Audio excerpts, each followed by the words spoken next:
sind ja Vorbereitungen zu einer Hochzeitsfeier, nicht bloß zu unserem Hochzeitstag. Ja, bloß? Ich meine, das ist doch eine reine private Angelegenheit. Da muss man doch nicht diese ganze Erbstreichergesellschaft dazu einladen. Ja, dann werden wir halt wegfahren, so wie ich mir's gewünscht habe. Schau, Theo, das wäre doch so schön gewesen. Wir zwei einmal ganz allein. Ach, wir zwei, ganz allein. Sind wir das ganze Jahr? Muss man doch nicht eigens irgendwo hinfahren. Das ist wieder einmal typisch deine weibliche Unlogik. Und du hast wieder mal deinen typischen Dickkopf. Immer muss alles nach dir gehen. Aber dann meckert auch nicht, wenn ich mit meiner Familie und mit der Verwandtschaft feiern möchte. Ich hab sowieso das ganze Jahr nichts zum Lachen.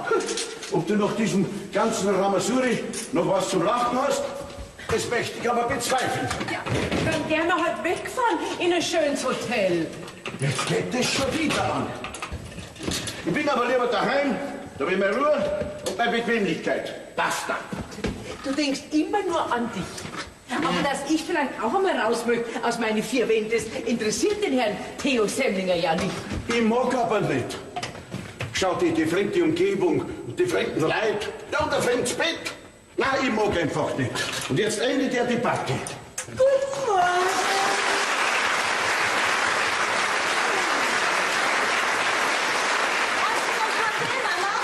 Frühstückszeit ist vorbei, meine liebe Tochter.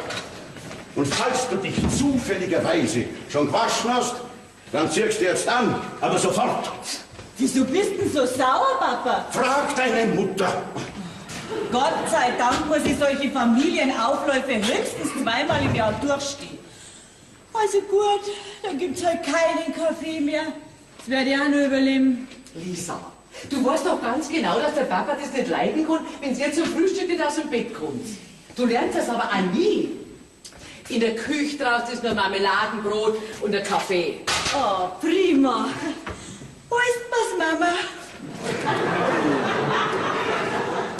Ah, ich gehe ja schon. Also der Papa, der könnte ja ruhig auch einmal berücksichtigen, dass ich eine lange, anstrengende Fahrt hinter mir habe. Ja, genau 1,5 Stunden. Als ob ich dafür kein Verständnis hätte. Und trotzdem ziehst du jetzt an und dann hilfst du mir aufdecken, gell? Du immer mit deinen Familienfesten. Das ist doch im Grunde genommen nichts anderes als eine längst überholte, alte und nervtötende Tradition. Jawohl, und genau an dieser Tradition heute ja fest. Was ich fragen wollte, wie steht's denn eigentlich mit dir, mit dem Robert? Absolute Funkstille. Und da bin ich auch heilfroh drüber. Ich sag das, Mama. Wenn ich von diesen Typen, diesen Blindgänger, endlich geschieden bin, dann lasse ich mir die Scheidungsurkunde einrahmen und häng's an die Klotür. Von innen. Also, so schlimm ist er ja wirklich nicht. Du hast das Kind schon immer so übertrieben. Das ist schlimm. Du, der hat in 2 Jahren gerade so viel Temperament entwickelt wie ein ausgelaugter Teebeutel. Na, jetzt übertreib nicht. Also Mama, ich möchte jetzt eines klarstellen. Ich möchte von diesem Typen in diesen 2 Tagen kein einziges Wort mehr hören. Dieser Typ ist immer noch dein Mann. Ach, vergiss es. Entschuldige, Mama, das war jetzt nicht best gemeint, aber du bist halt einfach irgendwie so ein emotional unterentwickeltes Hausmütterchen. Aber ich liebe dich. Yoshi! Ja, keine Panik, Schwester. Du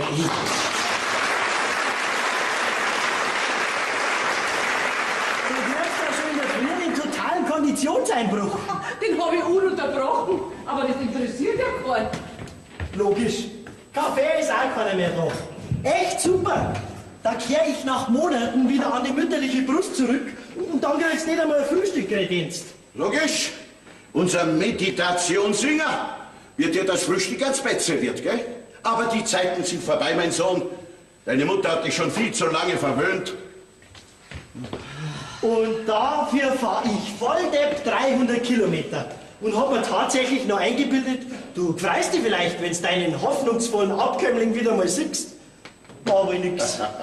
Der irgendwie frei wäre, dass du wieder da bist. Ich freu mich auch, Papa. Wenn ich ja nicht genau definieren kann, warum. Ja, du kennst ja meine grundsätzliche Einstellung. Familienfeste hat der Herrgott nur erfunden, um uns zu bestrafen. Da bin ich ausnahmsweise bei deiner Meinung, mein Sohn.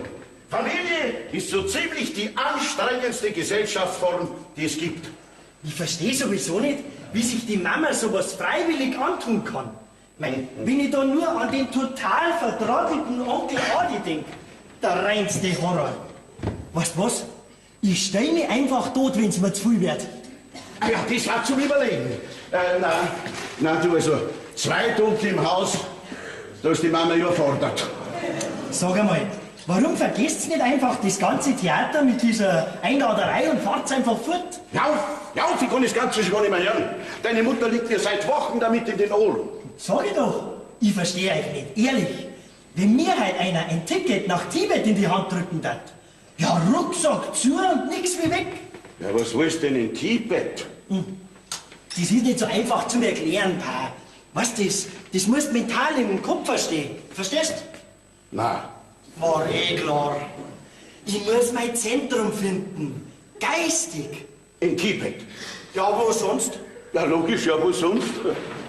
Du bist zwar mein Sohn, aber irgendwie bist du ein Irrläufer. Pa, bitte sei deinem Schicksal dankbar, dass ich keiner von diesen BAföG-Dauerlutschern bin. Klar?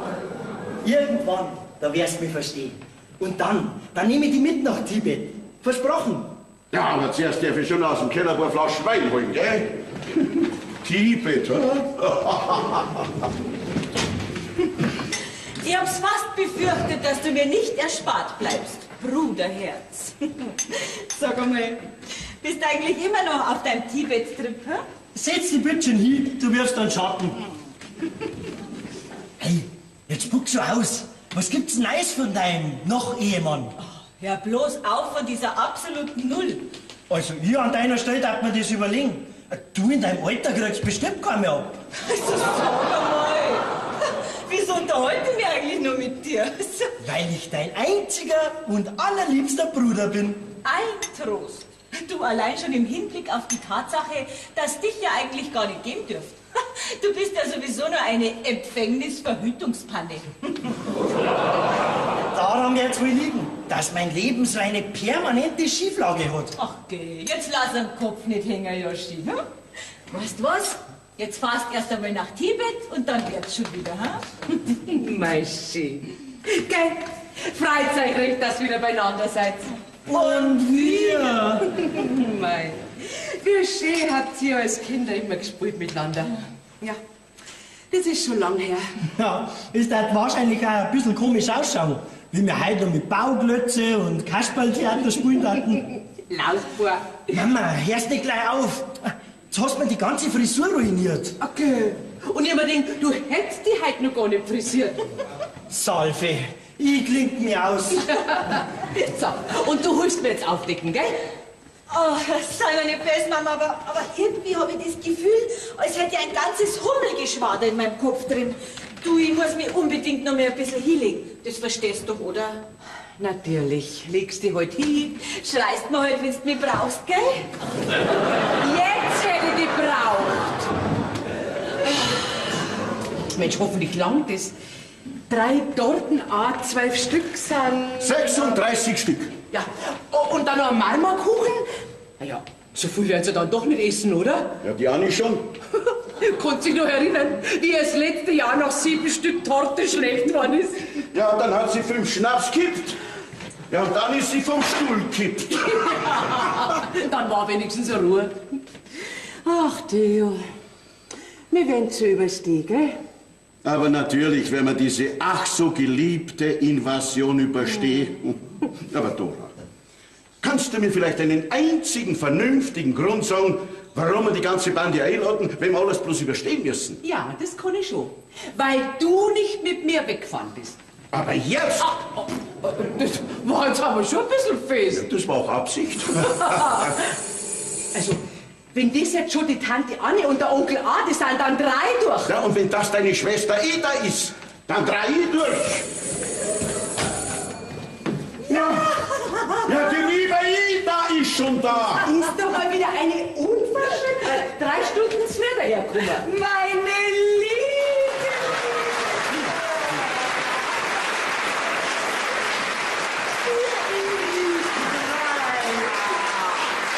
Ich freu mich ja. So sag einmal, wieso bist denn du schon da? Weißt du, ich hab mir gedacht, warum soll ich daheim noch 3 Stunden umeinander sitzen? Und nachdem ihr mich sowieso so Seiten einladet und überhaupt, hab ich mir gedacht, ich kann ein bisschen zur Hand gehen. Ja, das ist ja nett. Gell? Und der liebe Theo, wir haben uns ja schon so lange nicht mehr gesehen. Gott sei Dank. Ja, Gott sei Dank sehen wir uns jetzt wieder. Ach, Theo, du schaust gut aus mit deinen grauen Haaren. Du wärst ja wirklich nicht älter. Ja, ist ja auch kein Wunder bei der Pflege. Ja, hat er auch verdient, der liebe Theo, gell? Ja, jetzt erlaubt schon wieder, gell? Ja. Du gehst jetzt in die Küche aus und spülst die Gläser nochmal durch. Wir unterhalten uns dann ja eh später, Sag gell? einmal, was ist denn das für ein Empfang, wo man kaum bei der Tür herinnen ist? Naja, sie war ja schon immer etwas überarbeitet und gereizt, deine arme Frau. Du, ich bin weder überarbeitet noch gereizt. Aber das kann jetzt gleich einmal passieren. So, und jetzt ab mit dir in die Küche und das ohne weitere Kommentare. Also, Dora, ich muss schon sagen. Du sagst jetzt am besten gar nichts, du magst dir nützlich, gell? Bitte? Aber nicht in der Küche. Du, Dora, ich hab meine Tupperschüssel mitgebracht, weil du hast doch bestimmt wieder viel zu viel Kuchen gemacht. Und den esst du mir selber nie auf.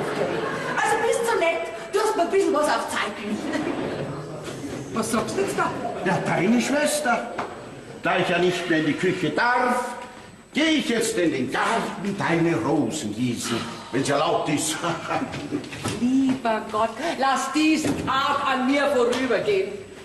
So, was mache jetzt ich als nächstes? Mama! Mama klingelt hat's, hörst du das nicht? Ja, dann mach halt auf. Ja, reißt du grad die Glocken weg, also unmöglich sind die Leute. Ach ja, Tatjana! Ja, was ist denn da los? Warum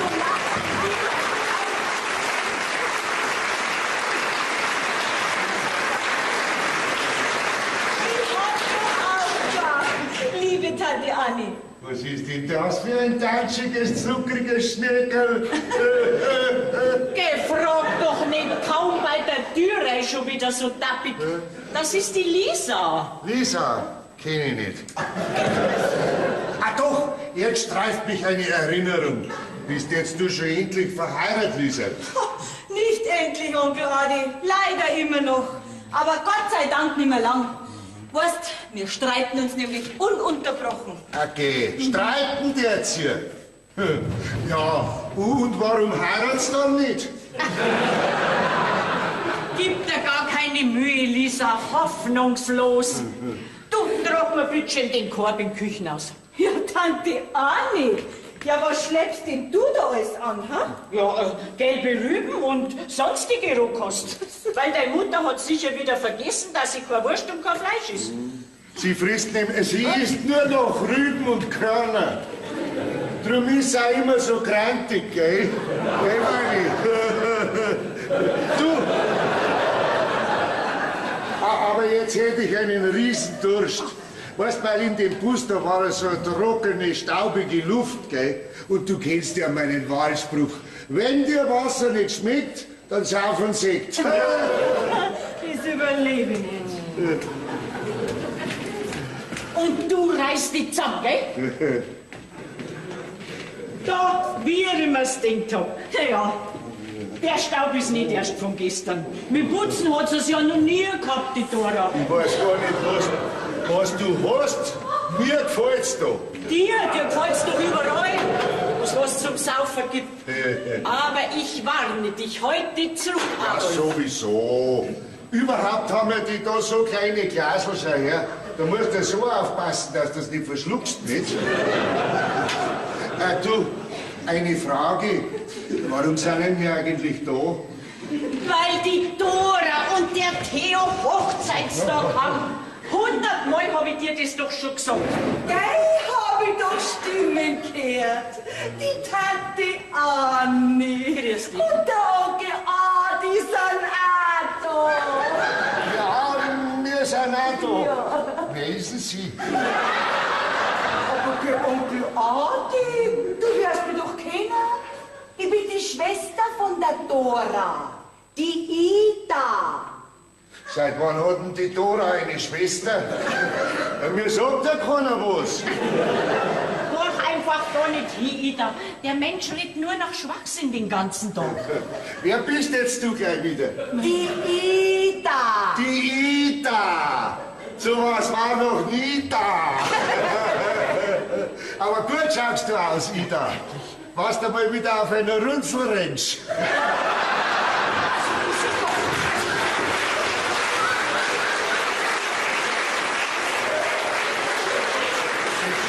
Das hättest du sparen können, weil bei dir beißt ganz bestimmt keiner mehr an. Oder hast vielleicht noch einen in der Warteschleife. Tante Anni, sag sofort dem Onkel Adi, dass er augenblicklich Zwecklos.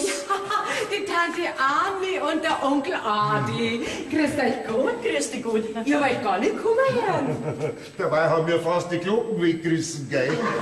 Ich hab die Glocken schon gehört. Aber ich gehöre ja Gott sei Lob und Dank nicht in dieses Haus. Also geht's mir auch nichts gut. Ja, ist schon nett, Dora, dass du jetzt auch endlich einmal singen lässt. In der Küche draußen, da steht der Korb mit Geigerühren. Die reibst man dann auf und machst mir so einen leicht süß-sauren Salat an. Aber nur ein paar Tropfen Öl. Ah, freilich, Tante Anni, aber zuerst trinken wir doch einmal einen Kaffee, gell? Ja, bitte. Da wird aber auch langsam Zeit zum Kaffee. Sonst wird's ja zu spät zum Abendessen.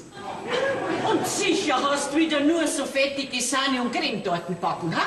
Wo ich die doch überhaupt nicht vertrag. Ja, dann nagst halt an deine Geiberühren. Nein, Tante Anni, für dich habe ich extra einen Marmorkuchen gebacken. Ein Marmorkuchen, auwe. Da werden sie sich wahrscheinlich ihre falschen Dritten ausbeißen. Naja, der ist halt meistens recht hart und staubtrocken. Ja, aber du hast doch das letzte Mal extra gesagt, dass du einen trockenen Kuchen mixt. Liebe Dora, es gibt auch trockene Kuchen, die trotzdem saftig sind. Dann tauchst du halt den Kaffee nicht, dann wird er schon saftig. Du, jetzt bin ich voll neugierig auf die Bande, die da noch kommen soll. Kommt ja niemand mehr. Nur noch die Wallners, unsere Nachbarn, weißt du? Mit denen hast du doch im letzten Jahr so gut unterhalten. Ja, kann ich mich nicht mehr erinnern. Okay. Mein Dora, du hast ja keine Ahnung, was ich mit diesem Mannsbild ausstehe. Und erst seit er gestürzt ist, da ist ganz aus mit ihm. Du redest Schwachsinn, Frau. Ich bin auf den Hintern gefallen, nicht aufs Hirn. Weißt du, was nicht interessiert, das vergisst er einfach. Aber sonst, da quasselt er überall rein und gibt vollkommen überflüssige Kommentare ab. Und daheim schraubt er mir dauernd alle Glühbirnen aus meinem schönen Kronleuchter im Wohnzimmer. Gerade eine einzige lächerliche Birne lässt er mir noch. Weil er jeden Tag geiziger wird. Nein, sondern weil du nicht die Königin Mutter bist. Und deswegen brauchst du auch keinen zweifarbigen Kronleuchter. Ende der Debatte. Ja, wer ist denn da schon da? Grüß dich, Tante Anni. Grüß dich, Onkel Adi. Ui, da hat sich jetzt die Busfahrt schon gelohnt bei dem Anblick, gell? Du ziehst jetzt endlich einmal die kreislige Korthosen aus, gell? Ich hab dir die Gute ans Bett gelegt. Die ist mir zu eng. Und die zwickt mich da hinten rum. Heute ist unser Hochzeitstag und einmal im Jahr möchte ich dich mit einer gescheiten Hosen sehen. Ja, richtig. Ihr habt ja heute Hochzeitstag, gell?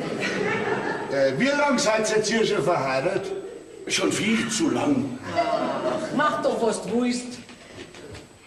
Da, siehst du das, jetzt ist die Dora eingeschnappt, weil du dich überall neimischen musst. Ich hab ja gar nichts gesagt. Nur keinen Streit vermeiden. Die schnappt schon wieder auf. Und die Hosen lasse ich jetzt an, weil der fühle ich mich wohl. Basta. So, Onkel Adi. Und was möchtest du jetzt? Zum Einstand trinken? Der braucht jetzt noch nicht zum Trinken anfangen. Weißt du, Onkel Adi?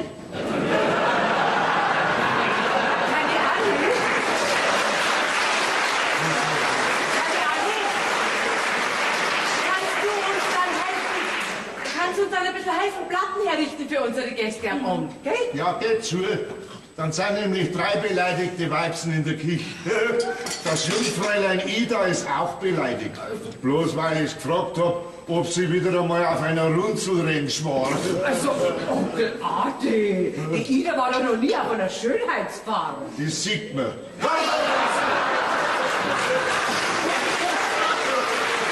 Und Onkel Adi, wie geht's dir so? Ach, frag mich lieber nicht. Onkel Adi, so kenn ich dich ja gar nicht. Ja, ich mich auch nicht. Aber weißt du, ich stelle in der letzten Zeit so ganz eigenartige Symptome an mir fest. Da drum meine Stimmt's nicht mehr recht. Was nicht sagst du? Du, wenn ich das sag, das ist mir, wenn es mir auf einmal einen Schalter umlegen hat und klack, ich weiß rein gar nichts mehr. Hast du das oft? Nicht oft, aber immer öfter. Ja. Ich weiß nicht mehr, was für ein Tag das ist und wer ist und warum der da ist, wo er gerade ist und warum ich da bin, wo ich gerade bin. Und warum sind wir eigentlich bei euch? Ja, der Onkel Adi. Wo haben Sie die ausgegraben? Hi? Nein. Was meint ihr? Red nicht so respektlos mit deinem alten Onkel. Ja, sorry, war nicht so gemeint. Aber sonst geht's dir gut, Onkel Adi? Ja, mir schon. Aber die Frage ist schon erlaubt, woher kennt denn der mich? Habt ihr den komischen Vogel auch eingeladen? Ja, sei so gut. Ich bin der Sohn des Hauses. Ach so! Ah, da hättest du mir aber schon warnen können. Mich warnt auch keiner. Auf einmal steht der immer wieder da. Pa, ich glaub fast, unser guter Onkel Adi hat eine schleichende Naturtrübung in seinem Hirnkastel. Aber denkt er nix. So lässt sich das Leben als solches wesentlich leichter ertragen. Mein Sohn, der Weltverbesserer, spricht. Jetzt weiß ich's wieder. Ach, du bist doch der Reserveguru, gell? Ich hab gemeint, du kraxelst schon lange am Himalaya umeinander. Du, wenn du mal den alten Yeti triffst, gell, dann sagst du ihm einen schönen Gruß von mir. Ich krieg ja gleich die ultimative Krise. Du, ich glaub, der gute Onkel Adi bringt's total was Sache Ja, ist. sowieso, sprich nur weiter, mein Neffe. Oder was immer du auch bist. Weißt du, was uns halt eindeutig fehlt, Was fehlt das dir? ist das harmonische, das kosmische Gefüge. Ja, da hast du null Chance, dass du das Nirvana erreichst. Du sagst es, ja. Aber ich glaub, das ist halt auch ein bisschen weit weg, dieser Dingsbums da, Nirvana. Weißt du, global gesehen fehlt der Menschheit einfach das nötige Problembewusstsein. Ja. So schaut's aus. Ja. Jede intellektuelle Weiterentwicklung, ja, die stagniert. Und so wird unser geschundener Globus von lauter blinden Uhus bevölkert, die vollkommen orientierungslos und total abgebrannt umherschwirren, wie nach dem 3. Waldbrand. Ich verstehe kein Wort. Weil du auch ein blinder Uhu bist. Ah, entschuldige, aber da fehlt dir leider der globale Durchblick. Ganz im Gegensatz zum Onkel Adi. Danke, mein Neffe. Bitte, gern geschehen. So, aber jetzt werde ich mich für geraume Zeit ausblenden. Weißt, ich muss dringend meine kosmischen Schwingungen sondieren. Moment, mein Sohn, Moment. Nur eine Frage. Ja, ganz global gesehen. Wie konkret denkst du dir deine nähere oder fernere Zukunft zu gestalten? Weil ich bin der Meinung, dass wir, deine Eltern, deine monatliche Zuwendung langsam ausblenden sollten. Mei, immer dieser permanente Druck. Wie soll man denn da ungehindert seine individuelle Persönlichkeit entwickeln? Nein, was sehe ich? Kannst du jetzt die Solariumbräune nicht mehr leisten, weil du brauchst bist und brauchst.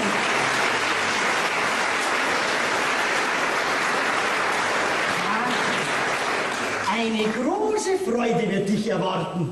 Ich mach die Flatter. Ja, was ist denn? Ja, was willst denn du da? Dora! Dora! Gott, was bläst denn das so?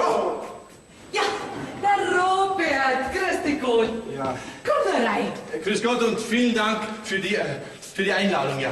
Was du hast? Jawohl, ich habe. Und dir, mein lieber Mann, sag ich. Als Mutter muss man schon erlaubt sein, dass ich ein bisschen helfend einwirke, gell? So, und jetzt geht's hin und sagst endlich Grüß Gott, Sapperlot, noch einmal. Grüß dich, Theo. Grüß dich. Ich bin der Onkel Adi. Aber Onkel Adi, ich kenne dich doch. Hä? Woher und wieso kennst du mich? Wer ist denn er? Grüß Gott. Na, ich hab was anderes überlegt. Ich nehme meinen Gruß wieder zurück. Du sturer Mensch! Nur mit Verständnis füreinander hat das Familienleben einen Sinn. Entschuldige, Robert, aber er meint's nicht so. Doch! Also jetzt frage ich schon zum 3. Mal. Wer ist denn er? Mein Gott, Onkel, das gibt doch endlich einmal eine Ruhe. Fällt mir doch gar nicht ein. Ruhe muss ich daheim schon immer geben. Ja, da ist er immer noch kein Tisch nicht deckt. Also jetzt baut ihm einen Kuchen ein und trinkt daheim einen Kaffee. Na, und du tust sofort die Flaschen weg. Sag mal, jetzt schaust doch einmal auf die Uhr.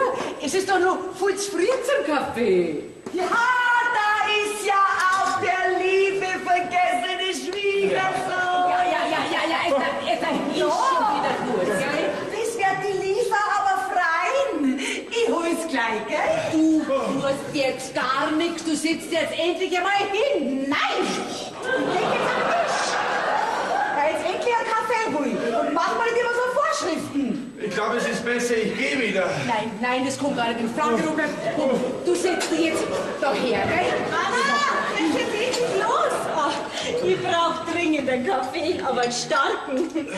Robert! Für dich. Entschuldigung. Bitte.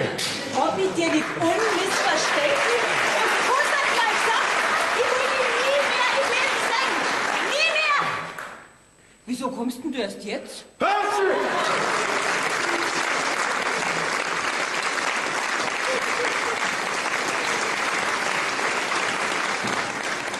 Schau, Dora, ich hab mir gedacht, so eine Vasen, die kann man doch immer brauchen. Die passt ja auch wunderbar auf den Tisch da. Ja, wunderbar. Ich stell's gleich hin. Ja, und für mich ist nichts, Tante Anni. Mir war schließlich auch Hochzeitstag. Aber ich habe an dich gedacht, Theo. Wo schau her? Dankeschön, Onkel Adi. Freilich, ihr Mannsmutter denkt immer nur an das eine. Du Fralli, recht viel mehr bleibt uns nicht mehr an Vergnügungen und Laster in unserem Alter, gell, Theo? Jetzt möchte ich aber auch mein Geschenk loswerden. Liebe Dora, zu deinem Hochzeitstag alles Liebe und Gute. Und das ist eine Kleinigkeit für dich.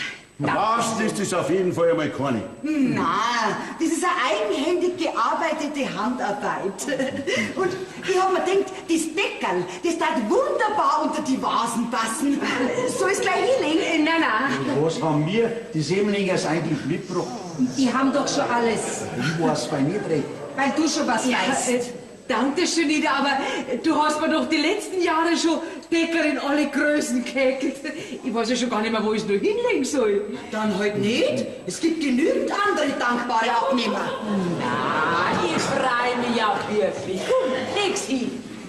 So, und jetzt würde ich sagen, fangen wir an, gell? Das darf ich auch sagen. Vergiss mir den Schmarrn mit den Vasen und Deckerl und Ding, nicht wahr? Oder, Frau Wallner, haben Sie uns auch noch ein selbst gehäkeltes Deckchen anzubieten? Nein, leider nicht. Wir dachten... Ja, ich hab das ja gesagt, wir blamieren uns. Moment, Theo. Dir möchte ich schon auch noch zum Hochzeitstag gratulieren. Halt, das ist mein Glasl. Lieber Theo, ich wünsche dir viel Zufriedenheit und Sonnenschein mit deiner Dora. Auf dich! Was machst du denn? Du machst mich ja ganz nass. Ja, jetzt seid ihr schon wieder gut, gell? Geh zu. Ja. Brauchst nicht bei jeder Gelegenheit einen Theo Drohheger, das ist ein Klammer auf. So, und jetzt hol ich endlich einen Kaffee, gell? Einen Moment. Bevor das Jubelfest beginnt, möchte ich noch einen Trinkspruch aussprechen. Na, gut Nacht, da kommt wieder was. Ruhe. Also, jeder nimmt sein Glas zur Hand. Servus. Kommt der Regen schräg von vorn, kriegt die Kuh ein nasses Horn. Und regnet's munter weiter, kriegt sie auch ein nasses Eiter. Und regnet's wie aus einem Fass, wird bestimmt der Schwanz auch nass. Und so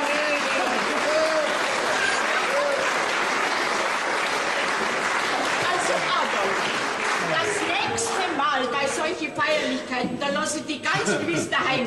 Und jetzt setz dich endlich hin, damit wir anfangen können. Moment, wo ist denn überhaupt der Joschi?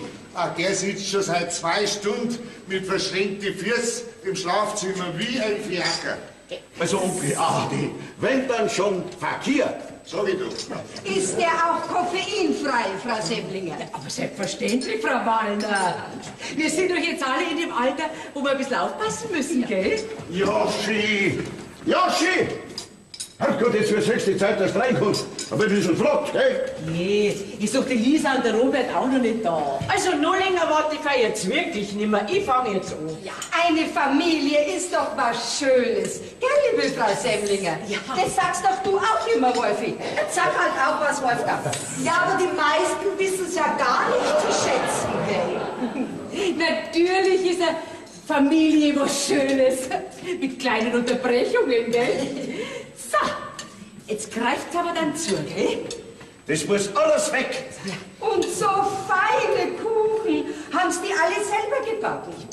Also der da, der ist ja viel zu fett und schwer. Und der staubt dann bei den Ohrwascheln raus. Aber was soll ich denn da nehmen? Am besten du frisst dich quer durch. Super, Pa. Echt super. Jetzt hast du es glücklich geschafft, dass meine kosmischen Schwingungen voll durcheinander sind. Ich schaff's nicht. Ein Wochenende Familie und du bist reif für die Klapsmühle. Joschi, benimm dich. Sowieso. Immer cool bleiben, Mama. Ach, Joschi, du warst ja als Kind immer schon so ein goldiges Buberle, gell? Du weißt du noch, wie du auf meine Knie immer Hoppe, Hoppe, Reiter gespielt hast? Selbstverständlich, Tante Ida. Dein Hoppe, Hoppe, Reiter, das wird mir unvergessen bleiben. Vor allem deine spitzen Knie. Wie schön. Er hat seine Kindheitserinnerungen mit ins Leben genommen. Ja, Ida, aber wir sind jetzt beim Café, also dort bitte die Flaschen. Lass gell? du mir die Flaschen da. Immer musst du mir Vorschriften machen. Das war schon, wie wir kleine Mädel waren. Weißt, Theo, wie ich ein kleines Mädel war, da war ich ein süßes, goldiges Ding. Wann genau war das? Aber du, Theo, du hast mich ja leider immer übersehen. Das darfst du jetzt nicht sagen. Also, das war am Theo auch leider nicht möglich, dich zu übersehen. Du bist ja bei jedem Rendezvous mittrabt. Keine Sekunden hast du uns aus den Augen lassen. Mama, ich glaube, die gute Tante Ida hat nicht mehr alle Geranien auf dem Balkon. Nimm mir die Flaschen weg. Ida, jetzt magst du ein anderes Gesicht. Wir sind ja nicht auf einer Beerdigung und isst dein Kuchen. Was soll ich schon für ein Gesicht machen, wenn du mich immer wie ein Trauerfall behandelst? Ja, also, ich kann mich ja noch ganz gut erinnern. Unsere kleine Ida, die war damals... Damals hat es ja die noch gar nicht gegeben. Red doch nicht immer dazwischen. Eure Mutter hat's mir oft erzählt, was für ein eitler und verzogener Fratz die Ida war. Den ganzen Tag ist nur vorm Spiegel rumgestanden. Ja, Das stimmt doch gar nicht. Oh, und ob das stimmt. Ich hör doch eure arme Mutter selig nur wie heut. Nur für Haarmaschel und Mode hat's Interesse gehabt, die Ida. Ja, und mit den jungen Burschen, mei, da hat's es auch können. Ich erinnere mich auch noch. Ich habe früher auch immer eine Haarmasche getragen, ja. Flieder war mein Lieblingsfarbe. Kannst dich nicht mehr erinnern, Wolfgang? Nein, Gott sei Dank.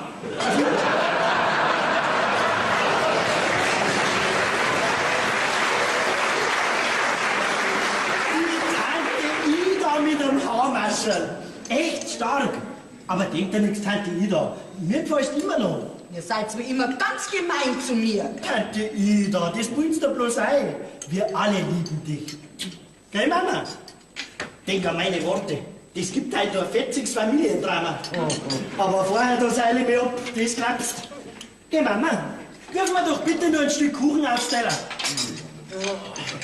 So, Joschi, und jetzt holst dann deinen Mund und isst, gell? Das nächste Mal hebst gefälligst deinen Hintern selber auf dich, gell, wenn du was willst. So, jetzt. Also, der da, gell, der ist ja sowas von fett. Okay. Geh. Reib ihr doch eine von ihren Geiberühren. Aber wenn ich auch noch, bitte? Ja, aber selbstverständlich. Schon fast nichts mehr da. Frau Wallner. So, Sie auch noch, Herr Wallner? Ja, wenn's nichts ausmacht, Frau Semlinger, von dem da hätte ich noch gerne ein Stickerl. Bitte. Dankeschön. Mein Gott, mach doch deinen Mund auf, wenn man dich was fragt. Versteht dich ja kein Mensch. Naja, traut sie halt nicht, gell? Bitte schön, etwa. Aber ich trau mich schon. Du schon, gell? Ich möchte noch ein Stückchen von dem da hinten. Von dem da? Nix da. Du hast schon 2 Stück, ich hab genau mitgezählt. Aber ich nicht. Ist irgendwas. Die da ist nur. Der ganze Kuchen muss weg. In der Küche sind nur 3 drauf. Dankeschön, Theo. Ich habe meine Tupperschüsseln dabei, weißt? Weil ich kann nicht auf einmal so viel essen. Siehst du, ich hab's vergessen. Was ich sagen wollte, wer sind jetzt eigentlich die alle, die da rumhocken? Mein Gott, wie oft muss ich dir denn das noch sagen? Das ist die Dora, der Theo, die Ida, der Joschi und das Ehepaar Wallner. Schreib das heute einmal auf. Und jetzt ist. Jetzt brauchst du mir nicht immer wieder vorbeten, wie wenn ich schon deppert war. Theo, was ich fragen wollte, was arbeitest du eigentlich? Und Adi, es wird dir doch schon irgendwann einmal zu Ohren kommen sein, dass ich beim Staat arbeite. Wer da gearbeitet? Und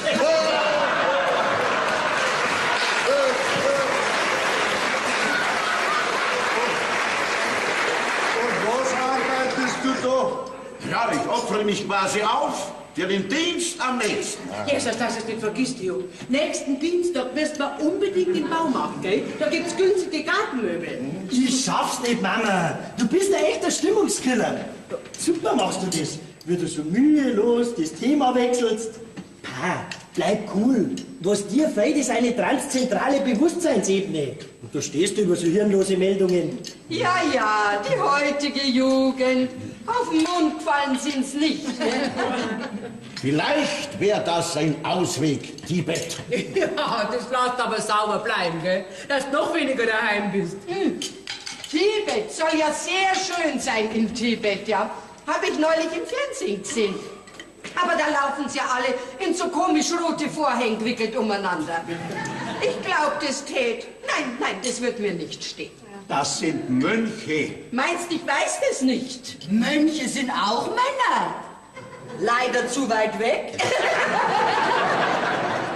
Wir haben ja das letzte Jahr im Schwarzwald Urlaub gemacht. Gell, Wolfgang? Sehr ruhig und gediegen. Und die Schwarzwälder Kirschtorte, so hoch war die, nicht so flach wie die da. Stimmt's nicht, Wolfgang? Oh, Entschuldigung. Jetzt sag mal.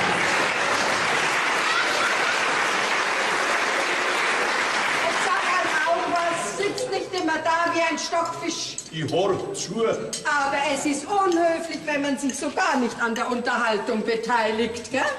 Da redst ja du. Entschuldigung, aber es ist furchtbar mit diesem Menschen. Immer wenn wir Gäste haben oder eingeladen sind, bringt er den Mund nicht auf. Ich mag schon gar niemand mehr einladen. Man geniert sich ja. Dafür bringst du nicht mehr zu. Ja, aber das ist doch vollkommen in Ordnung. Jeder so, wie er will. Herr Wallner, wie fühlt man sich so als Pensionist? Hören Sie bloß auf, Herr Semmel. Sie haben ja keine Ahnung nicht. Dieser frisch pensionierte Verrückte rennt doch tatsächlich noch jeden Tag ins Amt. Mei, wie schön! Der meinige, gell? Der klebt den ganzen Tag an mir und hält mir nur von der Arbeit auf. Das ist halt die Macht der Gewohnheit, gell? Nein. Das ist keine Gewohnheit. Reine Berechnung ist es. Der Arbeit daheim geht er aus dem Weg. Stimmt's nicht, Wolfgang? Nicht der Arbeit, dein Mundwerk. Seht's? So ist er. Ja, aber Sie dürfen's mir schon glauben. Es ist wirklich kein Zuckerlecken mit den Männern, wenn sie mal ganz daheim sind. Ach, was Semmlinger, wie lang ist denn Ihr Mann noch im Dienst? Aber warum? Das ist doch was Schönes, wenn man einen Mann daheim hat. Zum Reden und überhaupt. Sie Ahnungslose. Aber Aber bitte, ich leih Ihnen meinen Garten gern mal für 14 Tage, ja. Aber nicht länger. Dann brauche ich ihn wieder daheim. Zum Abspülen. Spülmaschinen kauft er mir ja keine. Echt super, was da so läuft. Setz live. Was meinen wir? Frau Wallner, haben Sie das eigentlich schon gehört? Der Herr Bröselmann drüben vom Block im 3. Stock, der liegt schon seit 3 Wochen im Koma. Ja, okay. Hoffentlich hat er schönes Wetter. Was Sie nicht sagen, das ist ja furchtbar. Ja, was soll denn da so furchtbar sein? Der wacht einfach nicht mehr auf. Und wenn, dann weiß er von nichts mehr. Ja, der hat's gut. Aber ich weiß noch ganz genau, wie der Theo damals... Ja, aber das wissen schon, gell? Dass der freundliche Herr Damme gestorben ist. Das war so eine schöne Beerdigung. Die ganze Kirche war voll. Voll was? Gell, der hat doch noch sein Lebtag keine Kirche innen gesehen. Und wenn sie diesmal nicht reingetragen hätten, na war der nicht einmal zu seiner eigenen Beerdigung gekommen.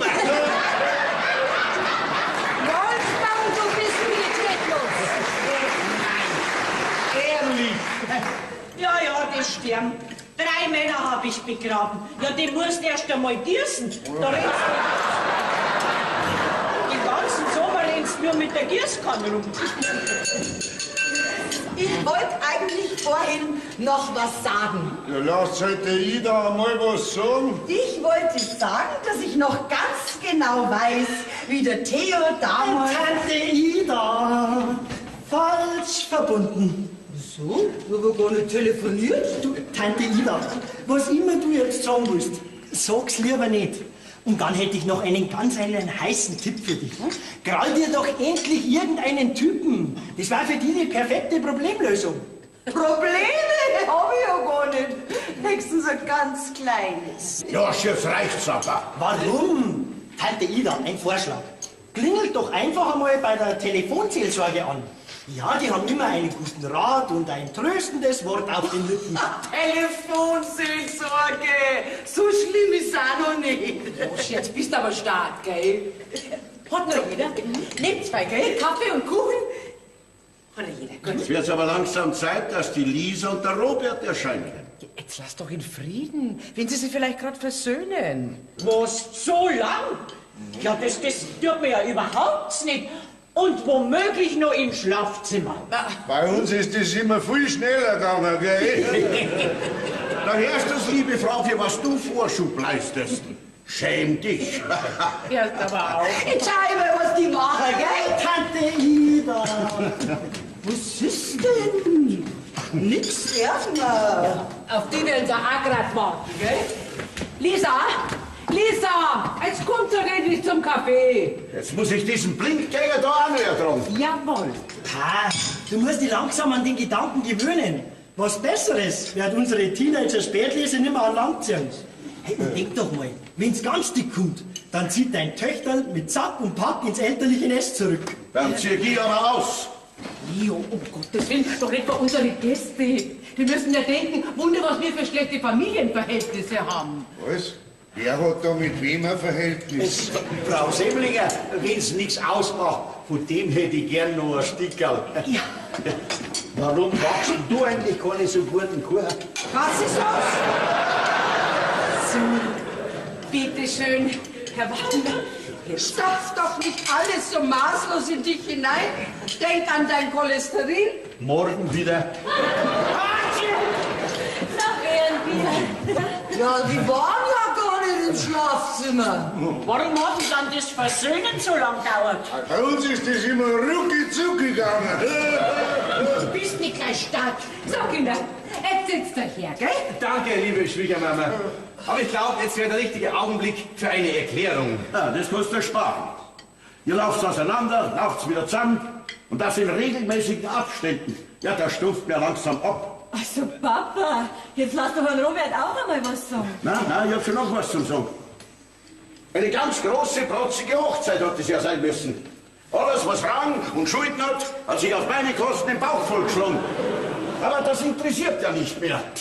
Oh, das stinkt, Mann. Ja. Das muss einmal gesagt werden. Aber das muss doch nicht gerade heute diskutiert werden. Gerade heute an unserem Hochzeitstag. Schau, wir haben auch oft auseinanderreden können. Ja, wir haben uns auch aufgeschrieben, und zwar ganz gewaltig. Schwere Krisen haben wir durchgestanden und haben es doch ausgehalten miteinander. Bei uns hat es nicht alle paar Wochen das Theater gegeben, dass man sich scheiden lässt. So, meine Tochter, jetzt frage ich dich. Weißt du jetzt endlich, was du willst? Na, noch öfter mache ich diesen Zirkus da nicht mit. Also, Papa, wirklich? Lang dauert's nicht mehr. Theo, bitte doch nicht vor unsere Gäste. Warum? Ich geniere mich nicht. Aber ich. Ich meine, es war an der Zeit, dass wir jetzt verschwinden. Also, wenn ich vielleicht einmal was sagen dürfte. Nein, jetzt sag ich einmal was. Papa, du magst vielleicht in vielem recht haben. In allem? Aber trotzdem ist es doch immer noch immer unser Leben. Ja, nichts dagegen. Aber dann halt uns, Bittchen, deine Eltern, auch aus deinem Leben raus. Theo, sie ist immer noch unsere Tochter und kann mit ihre Sorgen zu uns kommen. Und jetzt darf ich sagen, reden wir morgen weiter. Morgen bin ich immer da, Mama. Und dir, Papa, sag jetzt bloß eins. Nur weil wir nicht immer das machen, was du von uns erwartest, heißt es noch lange nicht, dass wir grundsätzlich im Unrecht sind. Wir, deine Kinder, sind nämlich inzwischen selbstständig denkende Menschen. Und wir können ganz gut selber entscheiden, was für uns richtig ist. Schön ausgeredet, Lisa. Das heißt also auf gut Deutsch, die ganze Familie muss nach meiner Pfeifen tanzen. Ja, so ähnlich. Lisa. Ach, das stimmt doch, Mama. Ihr habt doch auch nur Frieden, weil du immer das machst, was der Papa will. Und so soll es bei uns eben nicht laufen. Jetzt weiß ich, warum ich nicht geheiratet habe. Also, die Lisa und ich, wir sind immer noch dabei, unsere Grenzen abzustecken. Das habt ihr in 3 Jahren nicht geschafft. Also, tut mir leid, aber das kapiere ich nicht. Also, irgendwo hat die Lisa schon recht. Einig sind wir uns eigentlich nie. Oder nur selten. Ich bin bloß immer still. Ach, so ist es also. Jawohl, Theo, genau so ist es. Und jetzt ist schon wurscht, jetzt sage ich das auch noch gleich. Ich sag nur ganz beiläufig wegfahren. Weißt schon, was ich meine, Theo, gell? Wer hat denn da letztendlich wieder nachgehen? Da muss ich mir denn das alles anhören. Nein, musst du nicht, Theo. Aber bitte reg dich nicht so auf. Hättest du ja auch nicht müssen, wenn uns wir zwei ganz allein ein paar schöne Tage gemacht hätten. Im Schwarzwald. Meinetwegen auch im Schwarzwald. Auf alle Fälle weg von da. Ohne Besuch, ohne Kuchen backen, ohne stundenlanges Häppchen schmieren, ohne irgendwelche kecketen Deckel und den ganzen Drumherum. Wir können gerne gleich gehen. Na, jetzt möchte ich schon nur wissen, wie das hinausgeht. Wisst was? Ich gehe jetzt. Und wenn ich wiederkomme, dann dreht irgendjemand von euch mit Waffen den Hals um. Theo, bleib doch da, das kannst du doch nicht machen. Warum ist jetzt der gegangen? Was gerade so interessant war. Bei dem hätte ich mal in die Lehre gehen sollen. Jetzt hast du ihn verscheucht, den armen Theo, an seinem Hochzeitstag. Mama, der Papa kommt schon wieder. Also, das wollte ich jetzt eigentlich nicht. Lass gut, Herr Robert. Das war schon längst einmal fällig. Und nach so einem kleinen Gewitter ist die Luft gleich wieder viel klarer. So, Lisa. Und du gehst jetzt in den Küchenhaus und holst einen frischen Kaffee, gell? Ja, wenn Männer und Wolken sich verziehen, kann es noch ein schöner Tag werden. 91 Heben und ein Weibsbild. Das sind 100 Mistbücher. Was fällt dir denn ein? Gleich entschuldigst dich. Jetzt wollt mir erst recht mit euch. Glaubst du's? Die ganze Zeit kriegt er das Maul nicht auf und dann so eine Meldung. Ich hab's ja kommen sehen, ich hab es geahnt. Aber irgendwie ist der Theo ein Mann mit Prinzipien. Und genau das gefällt mir so an ihm. Ja, mit einem Bickkopf. Entschuldigung, aber habt ihr noch alle was? Greift zwei zu, gell? Also, das tut mir jetzt leid, aber so ist es heute. Also, Dora, was du Familie nennst, das ist schon eher ein Sauhaufen. Also, was dann die Ida? Das ist jetzt aber schon ein bisschen beleidigend. Wir sind vielleicht nicht gerade perfekt, aber als Sauhaufen sind wir noch lange nicht so. Außerdem hast du wieder eine Familie.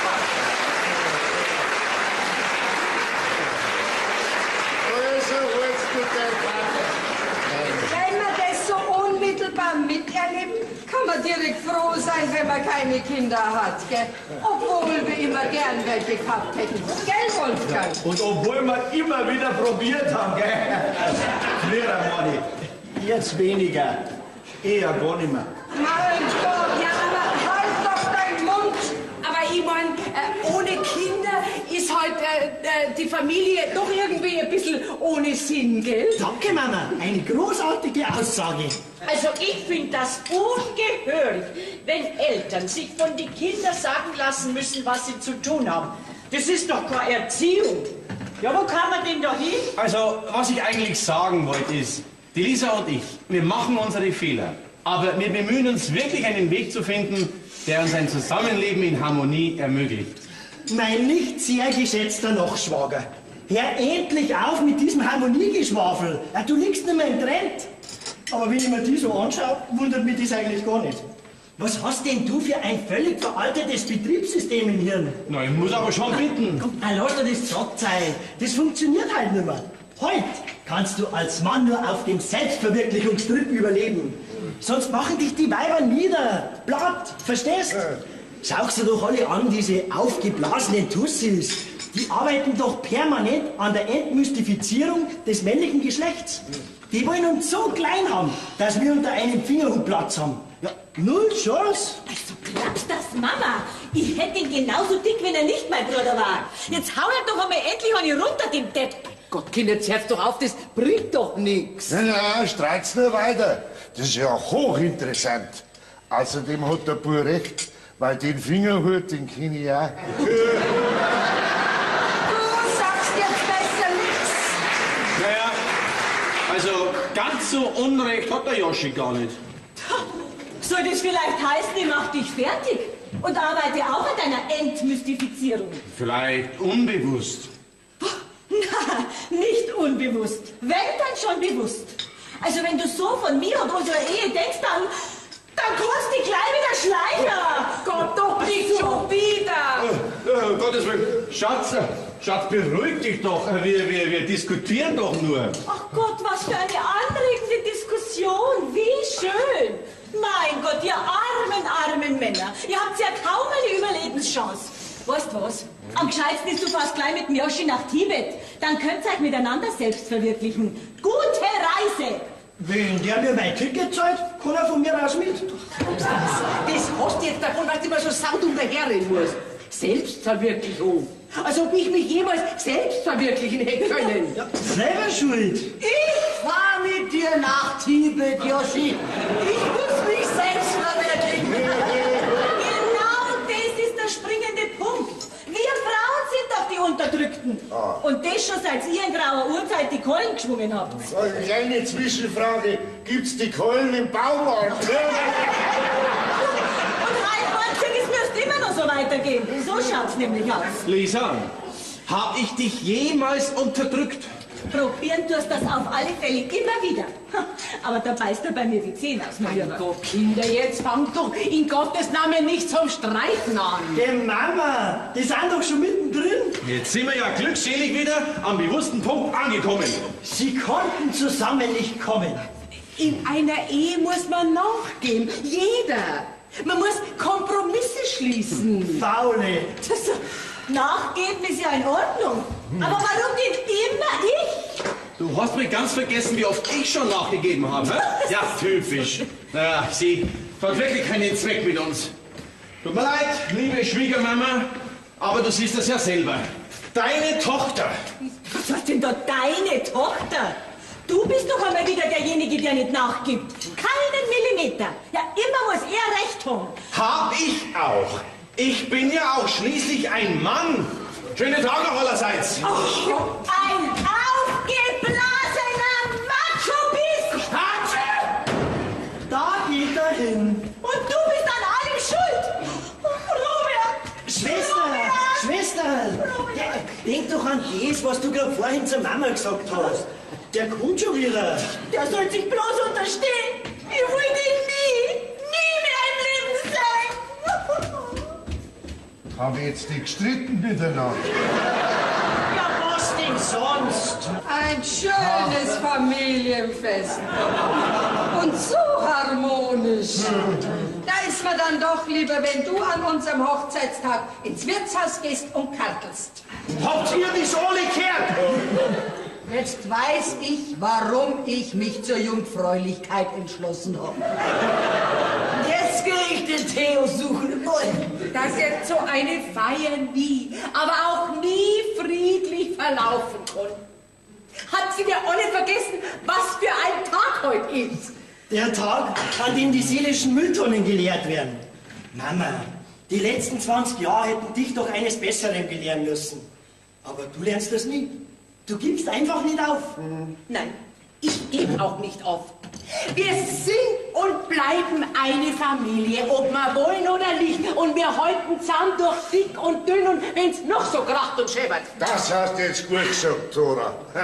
Also, auf zum fröhlichen Köpflein schlagen. Ich bin dabei. Lisa, du kommst jetzt sofort da rein. Ich mag nicht. Doch, du magst, und zwar sofort. Was ist denn nur, Mama? Ich will, dass sich meine Kinder in diesem Haus anständig benehmen. Joschi, du sitzt jetzt sofort beim Tisch dahin.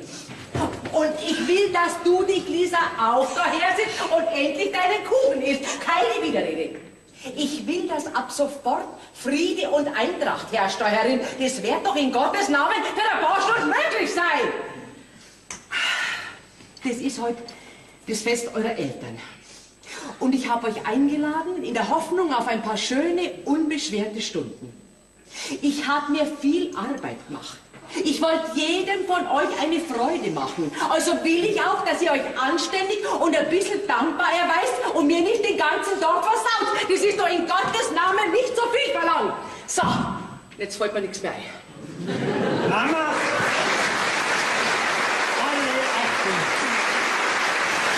Ich sag ja aber, diese Frau hat Format. Was weißt denn du schon?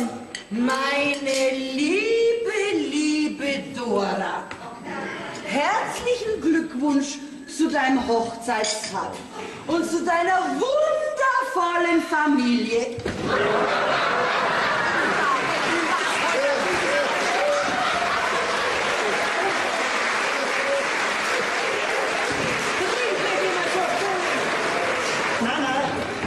Bevor du jetzt wieder eine deiner Panikattacken kriegst, möchte ich dir hiermit vor versammelten Zeugen mitteilen, der heutige Nachmittag, der hat mir die Entscheidung leicht gemacht.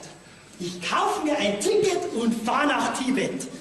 Kannst du mir vielleicht was leihen? Da muss man nur ein Hunderter im Haus. Vergiss es, ich schreibe dir eine Karten. Wart, du geh her. Da schau her, da kriegst du jetzt von deinem Onkel Adi einen 50er. Danke, Onkel Adi. Da komme ich höchstens bis nach Wolfratshausen. Und bei mir, da genauso da am Haushaltsgeld. Aber Joschi, Tibet, das ist doch so weit weg. Wie kommst denn du da hin? Vielleicht mit dem Radl? Als ob wir jemals Urlaub in Tibet gemacht hätten. Wir sind heute an Ammersee gefahren. Und wir an Schwarzwald. Das hab doch ich schon gesagt. Jetzt sag ich mal was Neues auch nicht recht. Jetzt sag ich gar nichts mehr. Tibet. Tibet. Das ist doch irgendwo im Himalaya.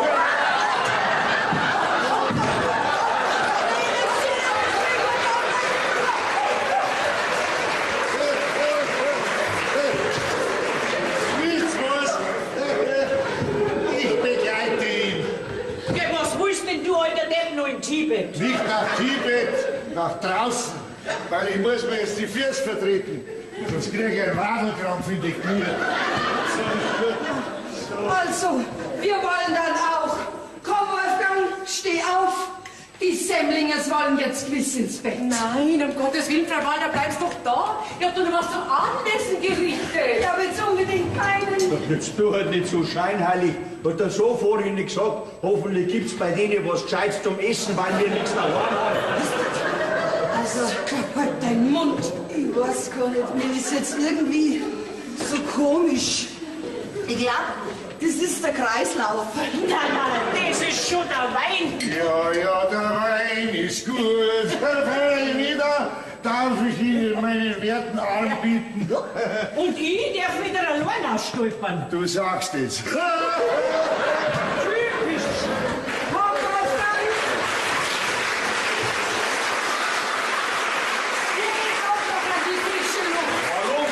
Dann hat's Abendessen besser Platz. Herr Joschi, du willst doch nicht wirklich nach Tibet fahren? Wollen schon, aber wahrscheinlich geht mir die Luft aus. Also, du bist halt doch ein kleiner Spinner, hä? Ein Träumer. Ja, du, und was hast du für Pläne? Das weiß ich noch nicht so genau. Aber um das herauszufinden, da muss ich unbedingt nach Tibet. Oh, mein Joschi, irgendwie schaut so aus, als kriegen wir unser Leben nicht so recht in den Griff, ha? Ich schon, irgendwann. Naja, ich hoffentlich auch. Mit dem Robert. Logisch. Du schon? Dankeschön, Joschi. Bitte. Bist halt doch mein kleiner Bruder. Hm? Und du, meine große Schwester, bist eigentlich trotz deines fortgeschrittenen Alters immer noch ein wahnsinnig scharfes Gerät. Oh, Dankeschön, Joschi. Also, wenn du das sagst, dann weiß ich wenigstens, dass es ehrlich gemeint ist. Also, mach's gut, gell? Und von Tibet schreibst du mir eine Karte. Ja, aber logisch. Du, und wegen der Mama, ich pack diese tränenreichen Abschiede nicht. Sag's dir einfach, in ein paar Wochen stehe ich wieder auf der Matten. Und der Papa sagst auch einen schönen Gruß. Irgendwie sind wir doch eine Wahnsinnsfamilie. Ein irrer Haufen. Trotz allem. Trotz allem. Also, sagst das der Mama. Ich pack das nicht. Oh mein Joschi. Du machst das leicht. Wo ist denn der Joschi? Ach, Mama, bitte fang jetzt nicht zum Weinen an, aber der ist fort. Nach Tibet? Ja, aber den siehst du schneller wieder, als du glaubst. Geht einfach. Ohne dass er seiner Mama für Gott sagt. Ach, Mama, das ist sicher besser so. Du kennst ihn ja, er mag keine Tränen. Du, einen schönen Gruß würde ich dir noch sagen. Geht einfach. Was haben wir jetzt eigentlich gehabt von ihm? Und von dir? Ach, Mama, das hätten wir uns heute einmal wieder alles sparen können. Jetzt hast du auch noch Streit mit dem Papa an eurem Hochzeitstag. Na, und im Grunde genommen doch bloß wegen uns. Ach, lass gut sein, Lisa. Der Papa und ich, wir sind schon auch dran schuld. Jetzt sind wir fast 30 Jahre verheiratet. Und ich kann mich nicht erinnern, wann er mir das letzte Mal gesagt hat, dass er mich braucht. Dass er mich mag. Soll ich dir vielleicht immer noch jeden Tag ins Ohr säuseln? Ich liebe dich. Ja, das wird doch mit der Zeit langweilig. Mir nicht. Aber mir? Ja, Lisa, schau weg.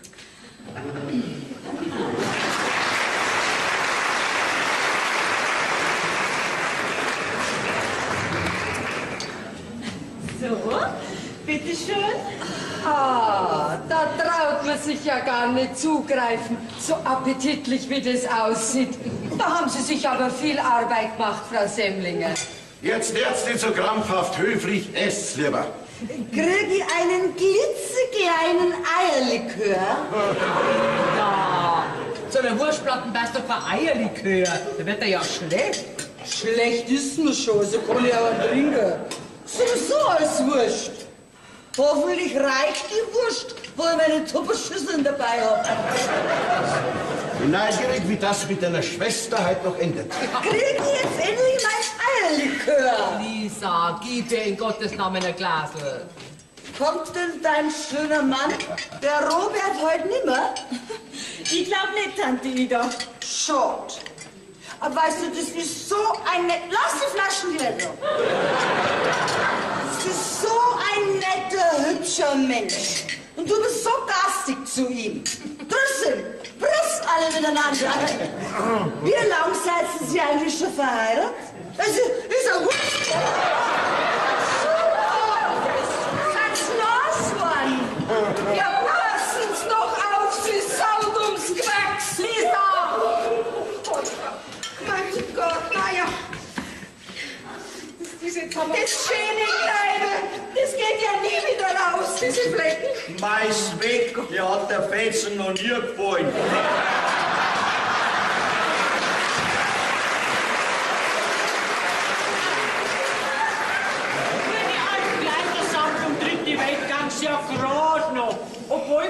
man halt auch nicht mehr alles. Also, das tut mir jetzt leid, Frau Wallner, aber für die Reinigung kommen selbstverständlich mir auf. Da drauf ist Pfiffen. Ja, jetzt hören's doch schon auf mit dem. Sie reiben ja alles noch viel stärker in den teuren Stoff. Also, ich weiß jetzt auch nicht, was ich Steh sagen auf, wir gehen. Warum? Frau Wallner, wegen dem kleinen Missgeschick braucht doch jetzt nicht gehen. Da meinen Sie, ich bleibe in dem pappigen Kleid hier sitzen? Und überhaupt, das muss jetzt auch mal gesagt werden. Bringen Sie erstmal Frieden und Ordnung in Ihre Familie, bevor Sie sich Gäste einladen. Das ist ja eine Zumutung. Jawohl. Aber Jetzt aber langsam. Gell, beleidigen brauchst uns für nicht. Meine Frau hat sich wirklich die größte Mühe gegeben. Aber bei der Erziehung Ihrer Kinder anscheinend nicht. Mein Wolfgang und ich, wenn Kinder hätten, dann... Ja, dann könnten Sie vielleicht mitreden, Frau Wallner. Aber wenn man keine Ahnung hat, was das heißt, Kinder großzuziehen, eine Familie zusammenzuhalten, ja, dann soll man besser den Mund halten. Bravo! Wir sind aber nicht so primitiv, dass wir unsere Meinungsverschiedenheiten in Gegenwart anderer Leute austragen. Wir streiten daheim, so wie sich das gehört. Wolfgang, jetzt steh endlich auf. Die streiten doch auch daheim. Oder was hätten wir sonst den ganzen Nachmittag gemacht? Verausgab dich nicht, liebe Erna, ich bleibe. Na ja, irgendwann musst ja auch mal wieder heim, gell? Und dann sprechen wir uns unter vier Augen. So wie sich das gehört. Das hätte jetzt aber wirklich nicht sein müssen. Weißt du, aber auch nicht aufpassen, Kunstklappstars. Immer bin ich an allem schuld. Ich bin auch wirklich mal beleidigt. Auf jeden Fall haben wir jetzt mehr Platz am Tisch. Herr Semlinger, wenn Sie jetzt so gut waren und mir noch frisch drauf schenken, dann täte ich sagen, jetzt kann der Abend noch gemütlich werden.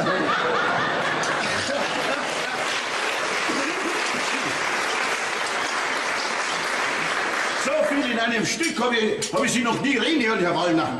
Dora, hättest du noch einen kleinen Eierlikör für meine Holde zum Kippen? Ja, freilich, das kann da so passen. Na, ich bleib bis zum bitteren Ende. Schade. Aber trotzdem Prost auf den schönen Nachmittag und den angebrochenen Abend. Prost! Meistern ist heute wieder ein paar schöne Tage. Ja. Wo ist es schon wieder mein Eierlikör? Ida, so ist da die Freitag. Mir wird's ja nicht schlecht. Du schaust heute auf mich, gell, Theo? Sag mal, Mama, war die Ida vielleicht schon mal in Papa verliebt? schaut fast so aus, gell? Halt du, sauf nicht so viel.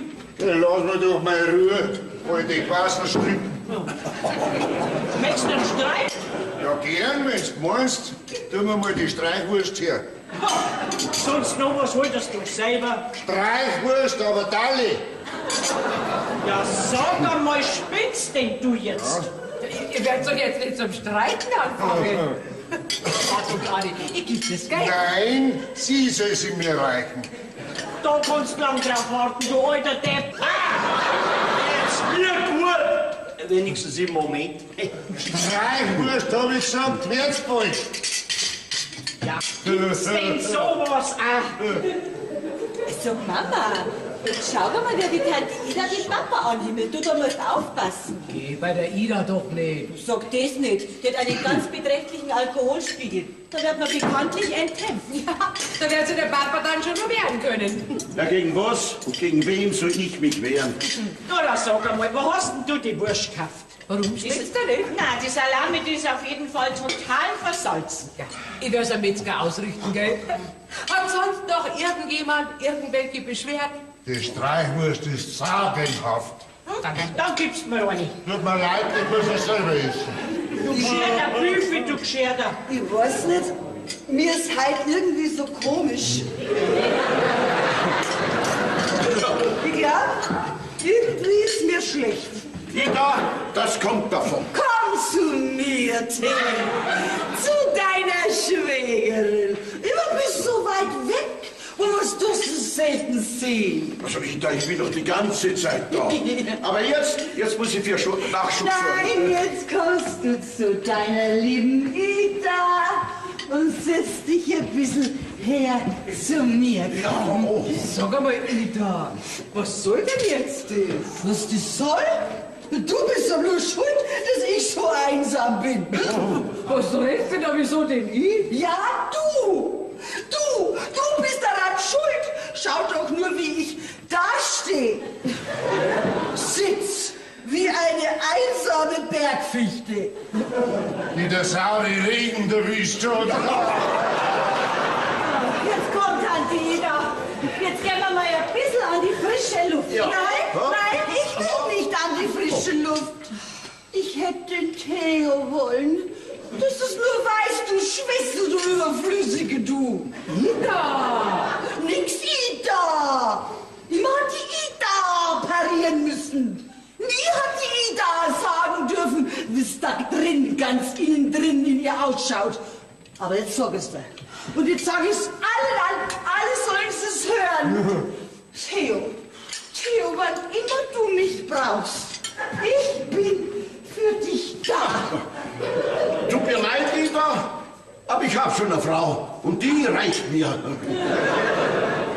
Hab ich mir gleich gedacht, dass du mich nicht brauchst. Aber Theo, weißt du es noch, wie ich dich zum ersten Mal gesehen habe? Mit deinen breiten Schultern, deine lockigen Haare. Wie? Hast du gesagt? Gar nicht satt sehen haben wir können an dir.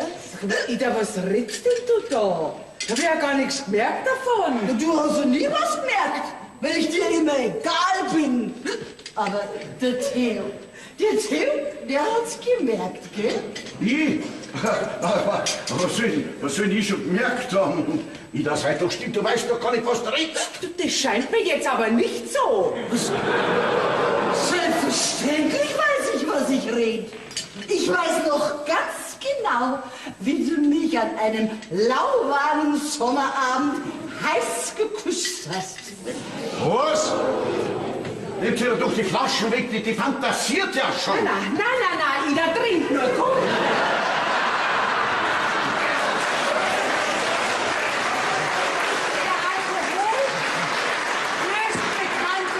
Und das ist ja sehr interessant, was dort zutage kommt. Also was das, Theo? Hinter meinem Rücken hast du dich mit meiner eigenen Schwester getroffen. Nicht hinter deinem Rücken, Dora. Hinter deinem Haus. Also das hätte jetzt nicht passieren dürfen. Jetzt sehe ich erst, wie blöd das ich war. Aber ich habe ja leider keine Schwägerin. Wegen einem einzigen Busserl, mein Gott, und das ist ja schon eine halbe Ewigkeit her.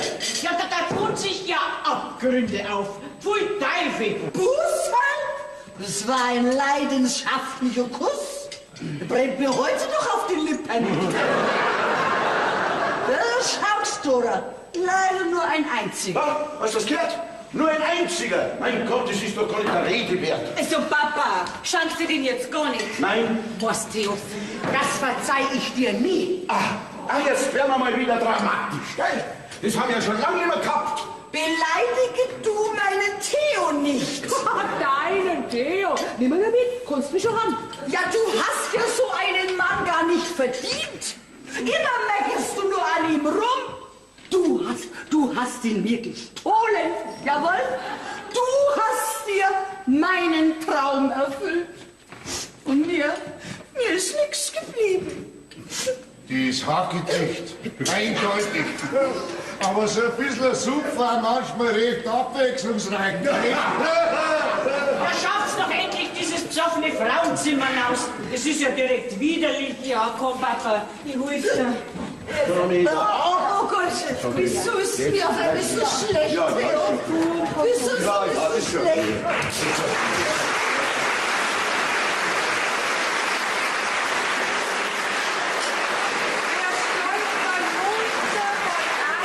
Katastrophe in die andere. Genau so habe ich mir meinen Hochzeitstag vorgestellt. Keine Panik, Frau Semmlinger. Da habe ich schon ganz andere Sachen erlebt. Herr Wallner, sagen Sie um Gottes Willen nichts Ihrer Frau, sonst weiß man die ganze Nachbarschaft. Schaut ich so unterbelichtet aus? So, die liegt flach. Hoffentlich nicht in unserem Ehebett. Na, auf dem alten Sofa beim Joshi. Mein Gott, Dora. Seid doch nicht so kindisch. Lasst mich in Frieden. Bitte, bitte, wie du willst. So, dann können wir jetzt endlich ordentlich Brotzeit machen. Ja, das machen wir schon die ganze Zeit. Gut, die Leberwurst ist fein ganz gut. Sag einmal, Theo, was bist du für ein Mensch? Ja, ein Hungriger. Also, geh Mama, jetzt nimm's doch nicht so tragisch. Als ob wir da schon was tragisch nehmen müssen. Nach fast 30 Jahren. Aber freilich, freilich, ihr Weiber, ihr braucht ja eure Dramen. Sonst fühlt euch ja nicht wohl. Fang du jetzt nicht auch noch an, sonst... Was ging jetzt? Ich sag's ja. Die Frauen heutzutage, die sind nicht mehr belastbar. Also, Papa, jetzt holst du sofort Mama zurück. Meine liebe Tochter, schau du erst, dass du deine Hände in den Griff kriegst, bevor du mir weise Ratschläge erteilst. Und überhaupt stelle ich fest, darin sind ja viel zu viele Frauen. Wisst ihr was, Mama?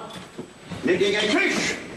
Dann kennt es doch ja den Zusammenspieler, solange das wollen. Ja, nix da, du bleibst da. Wir zwei gehen heim. Ja, du vielleicht, ich nicht. Servus, Weidi.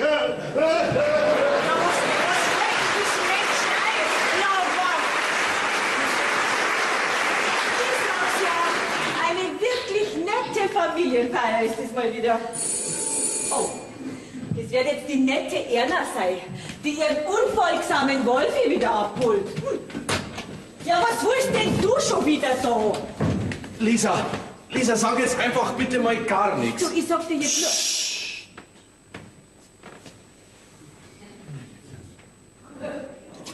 Ach,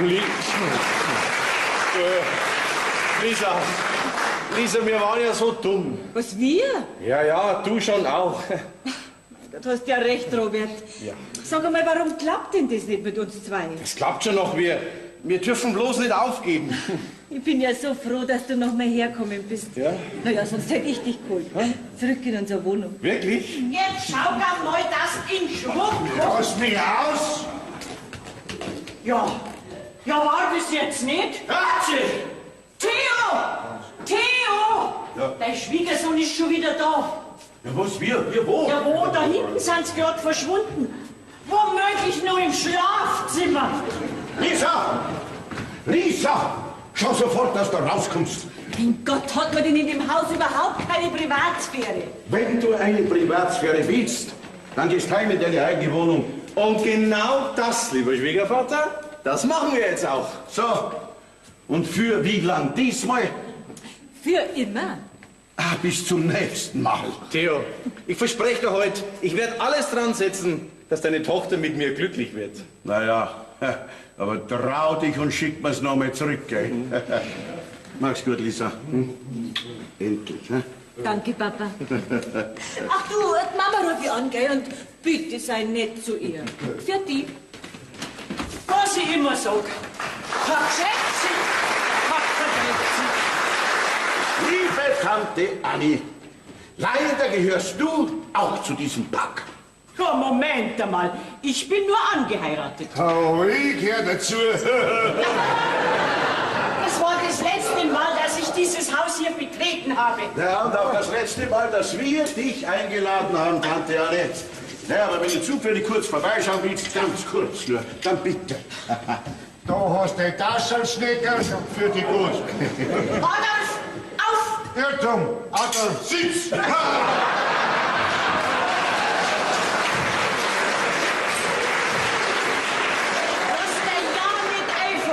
Dass mir wieder mitten in der Nacht aus dem Bett bringst. Und ihr, schamt euch! Wir schämen uns!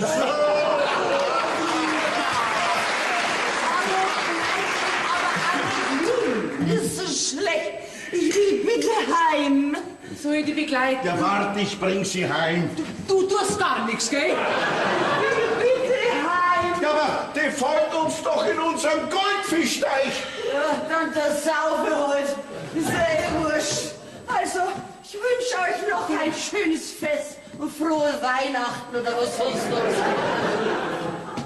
Führt euch!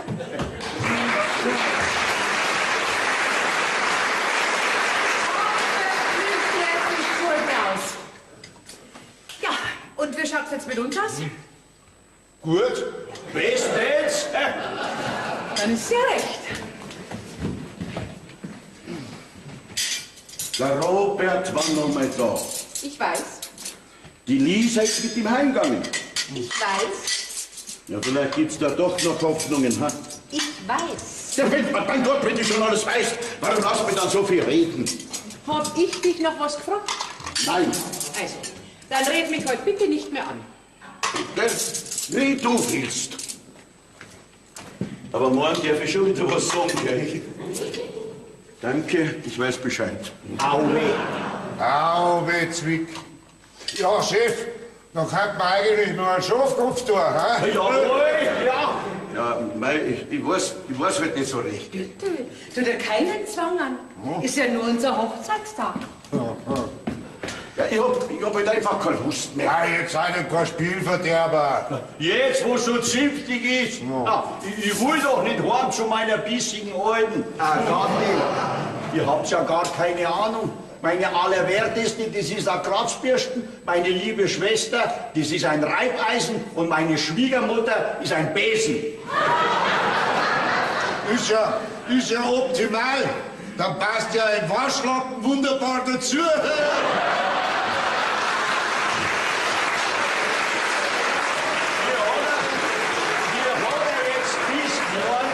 Es hat halt jeder seine Probleme. Wisst was, Mann? Es ist schon spät. Dann gehen wir heim. Du bist doch schon daheim. Verstehst du nicht? Gehen wir heim, heißt so viel wie verschwitzt. Also, das heißt, du schmeißt uns raus? Nein, ich schmeiß euch nicht raus. Ich hab halt einfach keine Lust mehr. Theo, du wirst doch deine Gäste nicht schon heimschicken. Halt du dich da raus. Hey, das ist Männersache. Entschuldigung, Männersache. Ja, hab ich das bloß vergessen können. Ganz schön aufmüpfig, dein Holdi. Du, so einen Ton muss man sofort im Keime ersticken. Ja, dann geht's nur heim und erstickt's. Habt ihr zwei doch schon längst versäumt. Jetzt glaube ich, wird er beleidigend. Zuerst schmeißt er uns raus und jetzt wird er persönlich. Ja, heute ist halt nur mein Hochzeitstag. Nicht? Und kein Kartenabend und auch kein Saufgelage. Also, Avanti. Ist das dein letztes Wort? Mein letztes. Das wirst du noch bitter bereuen, wenn du eines schönen Tages ganz ohne einen einzigen wahren Freund auf der Welt dastehst. Jawohl. Jawohl. Ich weiß schon, warum ich jeden Hochzeitstag grundsätzlich vergiss. Komm, Wolfi, geh mal. Jawohl.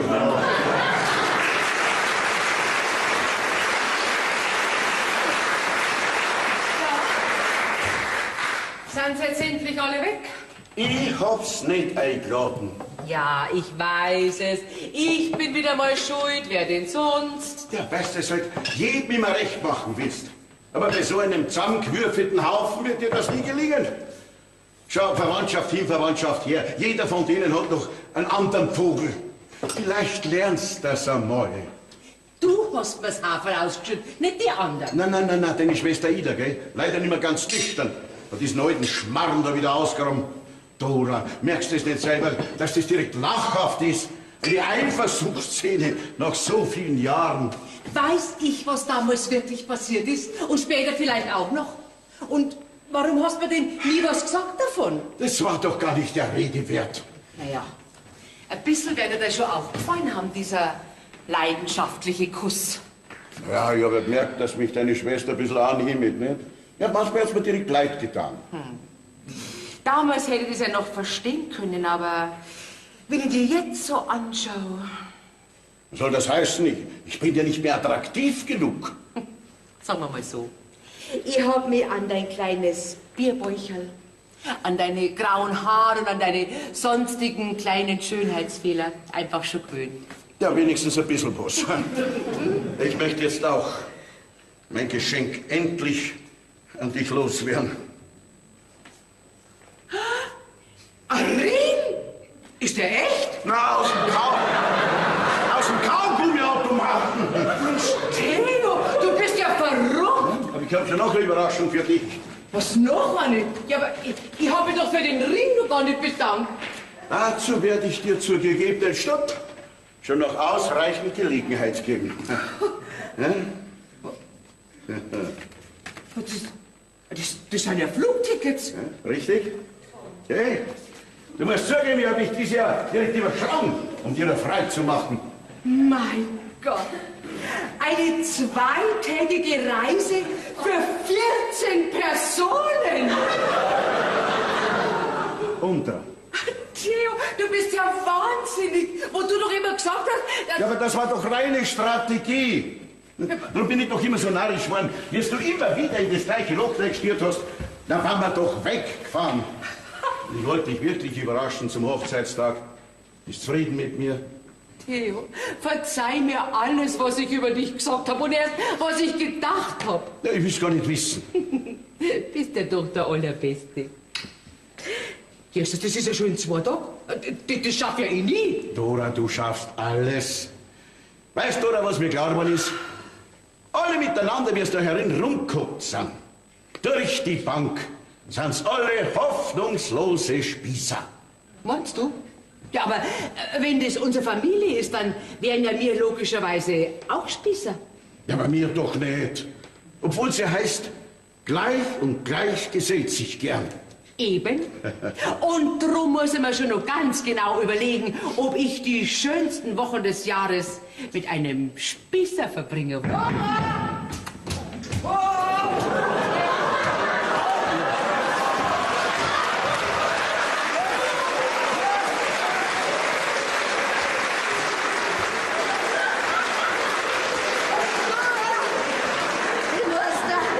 muss da was sagen. Ich mag doch nicht dein Theo. Weil im Grunde ist er doch ein richtiger Spießer.